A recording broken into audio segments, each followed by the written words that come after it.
L'accès au logement aujourd'hui est important pour les Réunionnais et la Confédération nationale du logement est très inquiète puisque le prix des loyers va très certainement augmenter en 2025. On voit que les conseils d'administration des bailleurs sociaux, on prépare cette augmentation de loyer qui sera très certainement 3,6 et 3,9 avec des conséquences extrêmement importantes. Pour bien vous expliquer, un loyer qui était à 900 euros en 2018, il dépassera les 1000 euros en 2025. Et quand on connaît les capacités des Réunionnais avec des revenus extrêmement bas, on pense notamment aux salariés, on pense aux retraités, c'est-à-dire qu'on va exclure plus de locataires encore aujourd'hui du logement. Ceux qui sont dans les logements auront des difficultés à payer et ceux qui sont demandeurs de logement n'auront pas accès à ces logements. Donc on demande à l'État de pratiquer le gel des loyers en 2025 à La Réunion et de veiller également à ce que dans le privé, on respecte les augmentations de loyers lorsqu'il y a la relocation des logements, parce qu'on assiste également à des dérapages. Donc on demande effectivement à l'État de reprendre en main le logement. C'est vrai que depuis des années, le logement n'a jamais été devenu une priorité de l'État.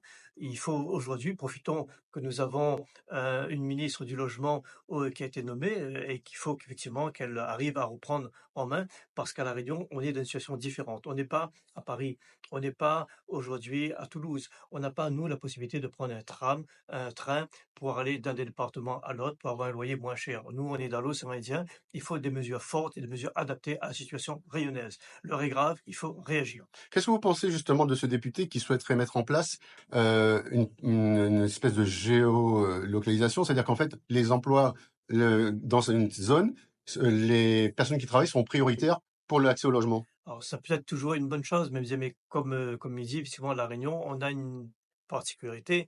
On est un département dans l'océan Indien entouré de la mer. Donc, il veut dire que cette loi, il marcherait pas à La Réunion parce que celui qui habite Saint-Pierre et qui vient travailler à Saint-Denis, moi, je vois pas le problème où il serait. Et ceux qui habitent Saint-Denis, va travailler à Saint-Pierre, c'est une réalité parce qu'aujourd'hui, on est confronté à un problème également. Je le redis et c'est très important. On a des personnes âgées, des seniors, des retraités qui n'arriveront plus à faire face au prix des loyers. Un loyer de sortie aujourd'hui dans le logement social, il dépasse des 500 euros dans un T2. Nous avons des 660 euros aujourd'hui des logements loués à des seniors qui ne pourront pas tenir à faire face à ces paiements de loyer dans quelques années. Donc il faut qu'on arrive à comprendre quelque chose. Il faut que l'État arrive à comprendre quelque chose. Lorsqu'on construit des logements, c'est parce qu'on construit pour mettre des locataires à l'intérieur de ces logements. On ne construit pas pour faire du business, on construit pour permettre à des Réunionnais, en fonction de la capacité, d'entrer dans ces logements. Ça veut dire quoi? Ça veut dire simplement, lorsqu'on construit, on doit adapter le loyer de sortie aux locataires qu'on va mettre dans ces logements. Et ce qui n'est absolument plus le cas aujourd'hui à La Réunion et depuis déjà quelques années.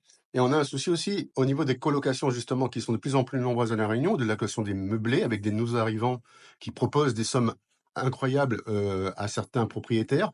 C'est quand même quelque chose qui déstabilise le marché immobilier. Oui, tout à fait. Je veux dire il y a effectivement, on va dire, l'offre et la demande.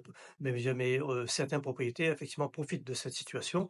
Donc, vous avez ceux qui sont des marchands de sommeil aussi, qui profitent effectivement que le prix des loyers flambe et ils louent effectivement des bidonvilles, de tout ce qu'on veut. Mais en tout cas, ce sont des marchands de sommeil à des prix exorbitants pour des personnes qui ont peur et qui ont peur effectivement de dénoncer ces marchands de sommeil. Ça, c'est une chose. La deuxième chose, c'est qu'on assiste effectivement à un nouveau système depuis déjà quelques années à La Réunion, c'est que des gens qui font de la sous-location, de la location à 4 ou 5 dans un appartement. Et un appartement qui se louait par exemple à 900 euros, eh bien, va se louer à 2 000 à 3 000 euros. Et ça, évidemment, ça ne profite pas aux Réunionnais aujourd'hui qui est demandeur de logement parce qu'il travaille et il dort dans sa voiture. Donc, ça, c'est important. Il y a aussi un dispositif sur lequel il faut beaucoup plus de vigilance, c'est le dispositif de défiscalisation qui s'appelle Pinel. Pinel, effectivement, permet à des propriétaires d'avoir un certain nombre de réductions d'impôts sur 12 ans. Sauf qu'aujourd'hui, je ne sais pas si aujourd'hui on a un véritable contrôle sur le prix de location de ces logements. Il y a des déclaratifs, mais je parle de contrôle de la location de ces logements qui ne doit pas dépasser un certain plafond. Et passer les années de défiscalisation, le problème c'est que c'est libre. C'est-à-dire qu'on sait bien que le logement, même s'il était encadré, le prix du loyer pendant un certain nombre d'années, passer les années de défiscalisation, rien n'interdit le propriétaire à faire flamber de nouveau les prix. Donc il faut des mesures très fortes à La Réunion, mais c'est une urgence. Dire qu'il faut arrêter de tourner autour du pot, arrête avec ça, il faut réagir, il faut prendre des décisions. L'heure est grave aujourd'hui à La Réunion. On est au bord de l'explosion sociale dans le logement. Parce qu'aujourd'hui, ne plus avoir de logement et voir des Réunionnais dormir dans des voitures, ce n'est pas acceptable. Ce n'est pas acceptable non plus de voir des salariés aujourd'hui, 60% des salariés, 60% des gens en surendettement, sont des salariés. Donc on a un véritable problème, c'est que quand on travaille, on est sanctionné aujourd'hui et on est aujourd'hui, on ne bénéficie rien. On ne bénéficie pas du fonds social du logement, de l'aide du département qui est très encadré. On ne bénéficie pas de l'allocation logement, lorsque vous êtes célibataire, vous faites 1 400 €. On a également une allocation logement, différente entre La Réunion, par exemple, et Nogent-sur-Marne et qui avoisine à peu près quand même à pratiquement 2 500 € l'an, par an. 2 500 € de décalage entre une allocation logement à Nogent-sur-Marne et à La Réunion pour un célibataire ou quelqu'un qui aurait RSA. Devant cette situation, la Confédération nationale du logement a décidé de lancer une pétition qu'elle va faire signer aux Réunionnais pour dire stop, stop à l'augmentation de loyer. On demande au gouvernement de prendre ses responsabilités et de geler les loyers. Et c'est important également que le samedi 26 octobre, la Confédération nationale du logement organise une mobilisation autour du logement dans le jardin devant la préfecture de Saint-Denis. C'est important d'être présent, de se mobiliser, parce qu'à un moment donné, il faut dire stop, ras-le-bol, effectivement, de ce qui se passe à La Réunion. Il faut un nouveau souffle, il faut qu'on apporte des mesures, s'il faut révolutionnaires dans le logement, mais il faut aujourd'hui bouger. On ne peut plus continuer ainsi.